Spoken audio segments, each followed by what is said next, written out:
Friends, వైద్యో Narayana Hari అంటారు. అంటే వైద్యుడు భగవంతుడు తర్వాత భగవంతుడు అటువంటి వాడని చెప్పి ప్రజలు భావిస్తున్నారు. కానీ ఆంధ్రప్రదేశ్లో ఈ 5 సంవత్సరాల కాలంలో వ్యవస్థలన్నింటినీ నిర్వీర్యం చేసినటువంటి జగన్మోహన్ రెడ్డి ప్రభుత్వం పూర్తిగా ఆరోగ్య వ్యవస్థను కూడా పూర్తిగా ఆంధ్రప్రదేశ్లో నిర్వీర్యమైపోయింది. ఆరోగ్యశ్రీ పేరుతో ప్రజల్ని ఆదుకుంటాం, ప్రజల్ని కాపాడుతామని చెప్పి మాటల ప్రభుత్వమే కానీ చేతల్లో పూర్తిగా వైఫల్యం చెందినటువంటి ప్రభుత్వం జగన్మోహన్ రెడ్డి ప్రభుత్వం. సార్, ఒక విచిత్రం విడ్డూరం ఏంటంటే ముఖ్యమంత్రి గారి పర్యటన వస్తూ ఉంటే ఆంధ్రప్రదేశ్ ప్రజలు బాధపడుతున్నారు, ఏడుస్తున్నారు. వారే కాకుండా మమ్మల్ని కూడా నరికేస్తున్నారు, మేము కూడా ఏడుస్తున్నామని చెప్పి ప్రకృతి కూడా ఆంధ్రప్రదేశ్లో విలిపిస్తూ ఉంది. ఆంధ్రప్రదేశ్లో జగన్మోహన్ రెడ్డి గారు వస్తే కొన్ని వేల చెట్లుని నరికివేయడం జరిగింది. ఈరోజు మీరు కానీ గమనించినట్లయితే చెట్లు కూడా ఏడుస్తున్నాయి. ఇక్కడ ప్రజలు హాస్పిటల్ పోతే సరైన వైద్యం మాకు అందట్లేదు, సరైన మందులు లేవు, సరైన వసతులు లేవని చెప్పి ఆంధ్రప్రదేశ్ ప్రజలు ఏడుస్తున్నారు. ఈయనేమో ఒక రథం ఎత్తుకొని ఫ్యాన్ ఒకటి చేతులు పెట్టుకొని నన్ను మళ్ళా గెలిపించండి అని చెప్పి ఆంధ్రప్రదేశ్ మొత్తం తిరుగుతున్నాడు ఆయన. ఏంది జగన్మోహన్ రెడ్డి గారు?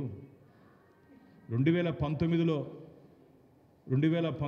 మీరు అధికారంలోకి రాక మునుపు ఆంధ్రప్రదేశ్ ప్రజలకు ఇచ్చినటువంటి హామీలేమి, మీ అధికారంలోకి వచ్చిన తర్వాత ఆంధ్రప్రదేశ్ ప్రజలకు ఒరిగింది ఏమి అని చెప్పి భారతీయ జనతా పార్టీ సూటిగా ఆంధ్రప్రదేశ్ రాష్ట్ర ముఖ్యమంత్రిని ప్రశ్నిస్తుంది.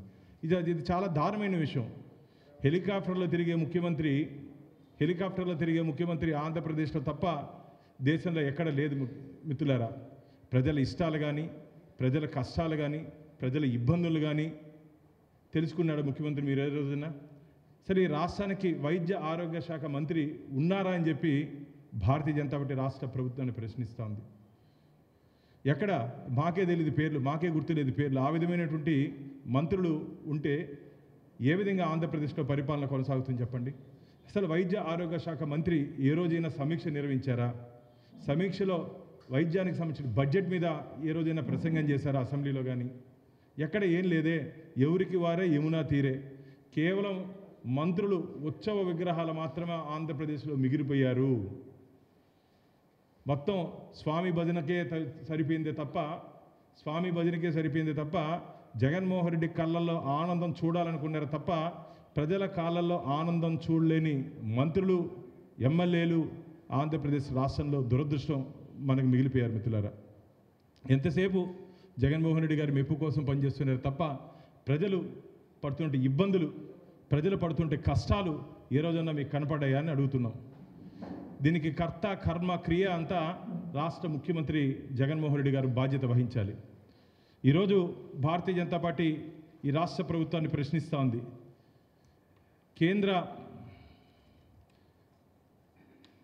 NHM ద్వారా, నేషనల్ హెల్త్ మిషన్ ద్వారా దాదాపు 2019 నుంచి ఇప్పటి వరకు 7,500 కోట్ల రూపాయలు కేంద్ర ప్రభుత్వం విడుదల చేస్తే దానికి మ్యాచింగ్ గ్రాంట్ 40% పెట్టాల్సినటువంటి రాష్ట్ర ప్రభుత్వం దాన్ని చేతులెత్తేయడమే కాకుండా ఈ నిధులను కూడా దారి మళ్లించింది. అంటే కేంద్ర ప్రభుత్వం ఆంధ్రప్రదేశ్ రాష్ట్ర ప్రజల ఆరోగ్యాన్ని కాపాడాలని చెప్పి విడుదల చేసిన నిధులను కూడా దారి మళ్లించారంటే ఏ విధంగా ఆంధ్రప్రదేశ్లో రాష్ట్ర ప్రభుత్వం పనిచేస్తుందో ఒకసారి ప్రజలు అర్థం చేసుకోవాలి. అన్నిటికీ పేరు మార్పు. జగన్మోహన్ రెడ్డి 5 సంవత్సరాల ఆరోగ్యంలో సాధించింది ఏంటంటే NTR హెల్త్ యూనివర్సిటీని తన తండ్రి గారి పేరు మీద పేరు మార్చడం తప్ప ఆంధ్రప్రదేశ్ రాష్ట్ర ప్రజలకి ఆరోగ్య విషయంలో పూర్తిగా గాల్లో తిరిగే ముఖ్యమంత్రి గాలికి వదిలేశారు.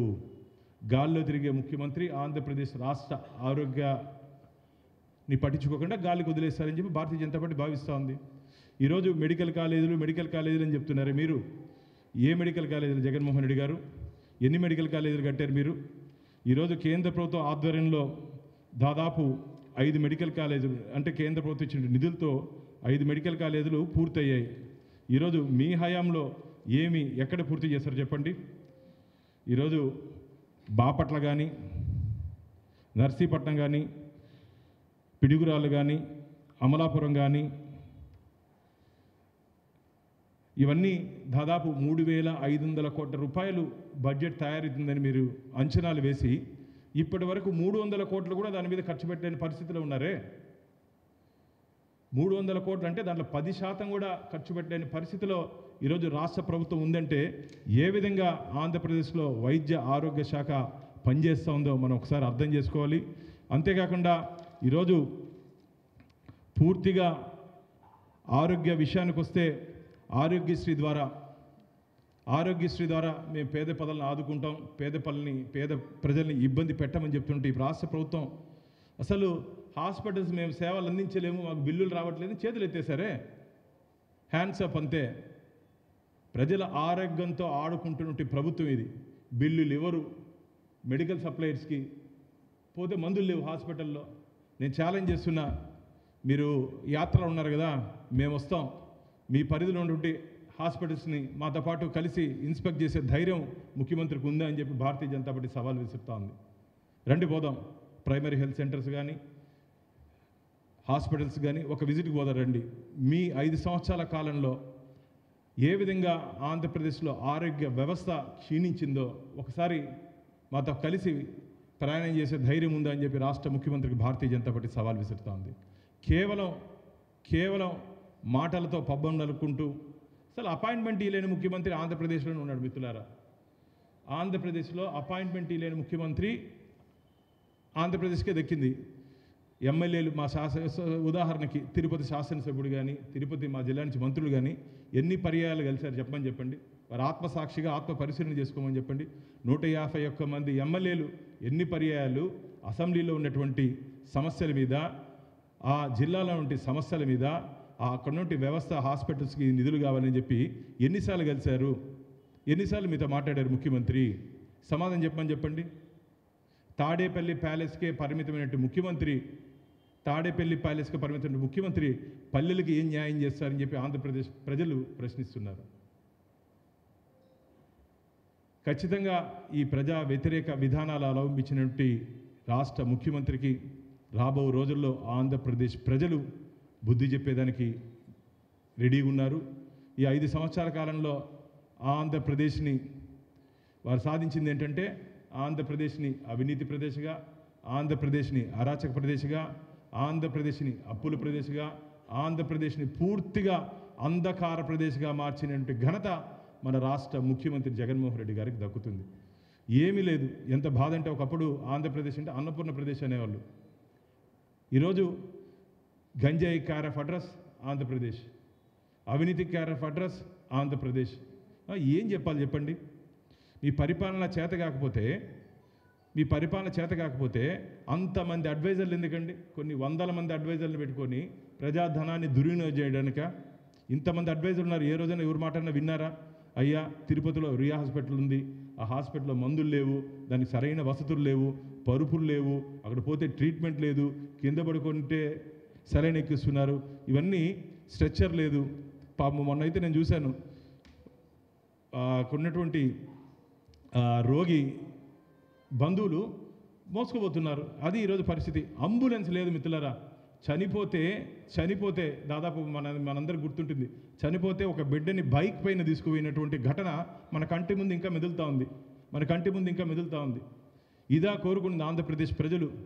ఒక్కసారి అవకాశం ఇవ్వండి అని చెప్పి మొత్తం ఆంధ్రప్రదేశ్ని ప్రజలు నెత్తిన తలకాయ పెట్టి పూర్తిగా పాతాళలోకంలోకి తొక్కినట్టు ముఖ్యమంత్రి జగన్మోహన్ రెడ్డి గారు. కాబట్టి వ్యవస్థల్ని నిర్వీర్యం చేసినట్టు ముఖ్యమంత్రి ఓటు అడిగే హక్కు లేదని చెప్పి భారతీయ జనతా పార్టీ భావిస్తోంది. ఈరోజు కూడా మళ్ళా అబద్ధాలు రావాలి జగన్, కావాలి జగన్ అని చెప్పి ఆంధ్రప్రదేశ్ ప్రజలు మీకు 151 స్థానాలు గెలిపిస్తే మీరు మాట నిలబెట్టుకోలేకపోయారు. ఈరోజు తిరిగి ప్రజల్లోకి వచ్చి మరోసారి అవకాశం. జగన్మోహన్ రెడ్డి గారు గతంలో 2014లో పాదయాత్ర చేశారు, 2019లో పాదయాత్ర చేశారు, ఇప్పుడు బస్సు యాత్ర చేస్తున్నారు. నెక్స్ట్ మీకు తీర్థయాత్రలే దిక్కని చెప్పి ఆంధ్రప్రదేశ్ ప్రజలు మే 13వ తేదీ ఎన్నికల శంకారంలో ఎన్నికల బూతులకు వెళ్ళి అంటే నేను బటన్ నొక్కాను, నేను మటన్ నొక్కాను, నా ద్వారా సంక్షేమ పథకాలు వెళ్ళాయి కాబట్టి ఆంధ్రప్రదేశ్ ప్రజలు నాకు ఓటేస్తారని చెప్పి ఒక భ్రమలో ఉన్నారు. ఆంధ్రప్రదేశ్ ప్రజలు మీరే కదా బటన్ నొక్కేది, మేము కూడా నొక్కుతాము, మీకు వ్యతిరేకంగా మేము బటన్ నొక్కుతాం మే 13వ తేదీ అని చెప్పి ఆంధ్రప్రదేశ్ ప్రజలు సిద్ధంగా ఉన్నారు. జగన్మోహన్ రెడ్డి గారు మొన్నటి వరకు సిద్ధం అన్నారు కదా. ఎస్, ఆంధ్రప్రదేశ్ ప్రజలు కూడా మిమ్మల్ని ఇంటికి పంపించడానికి సిద్ధంగా ఉన్నారని చెప్పి భారతీయ జనతా పార్టీ భావిస్తూ ఉంది. పూర్తిగా వ్యవస్థని నిర్వీర్యం చేసినటువంటి జగన్మోహన్ రెడ్డి గారి పరిపాలన మాకు వద్దు అని చెప్పి ఈరోజు ఆంధ్రప్రదేశ్ ప్రజలు రావడం జరిగింది.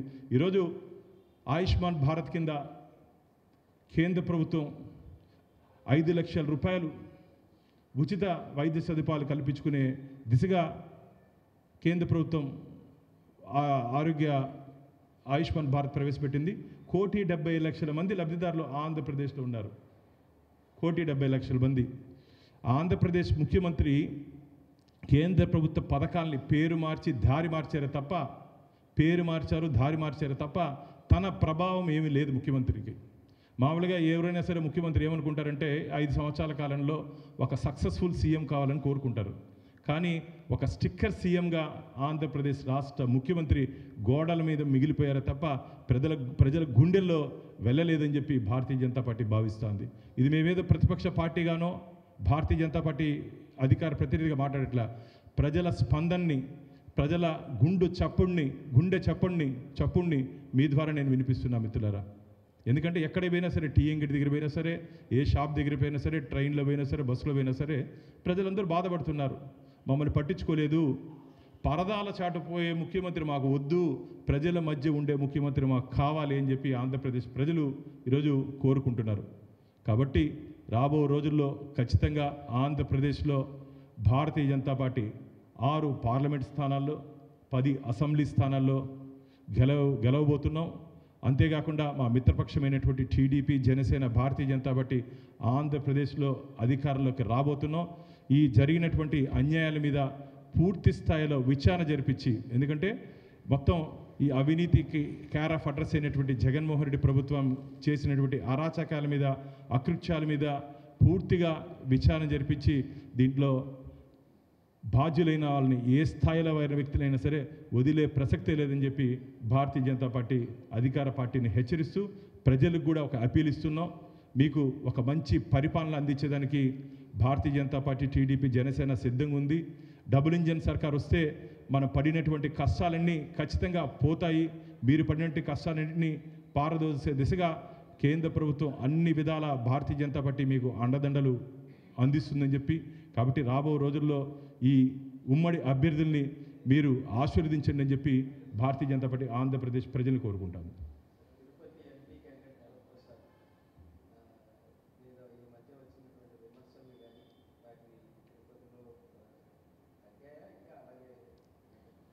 ఈ అధికార పార్టీకి ఒక పిచ్చి ఉందండి. వారి పార్టీ నుంచి బయట ఎవరిని వచ్చేస్తే సోషల్ మీడియాలోనో వారికి సంబంధించిన పత్రికలలోనో రాతలు రాయిస్తూ, కోతలు కుయిస్తూ పిచ్చి పనులు చేస్తున్నారు. కాబట్టి ఆ మాటలు కానీ నమ్మే పరిస్థితిలో ఆంధ్రప్రదేశ్ ప్రజలు లేరు. ఖచ్చితంగా ఈరోజు భారతీయ జనతా పార్టీ కండువా కప్పుకున్నటువంటి వరప్రసాద్ పార్లమెంట్లోకి ఖచ్చితంగా అడుగు పెట్టబోతున్నారు. 6 పార్లమెంట్ స్థానాలు ఉంటే మా అభ్యర్థులందరూ 10 అసెంబ్లీ స్థానాలు మా అభ్యర్థులందరూ అసెంబ్లీలోకి, పార్లమెంట్లోకి అడుగు పెడుతున్నారు. ఓటమి భయంతోనే, ఓడిపోతామనే భయంతోనే ఈరోజు అధికార పార్టీ భారతీయ జనతా పార్టీని టార్గెట్ చేస్తుందని చెప్పి భారతీయ జనతా పార్టీ భావిస్తాను.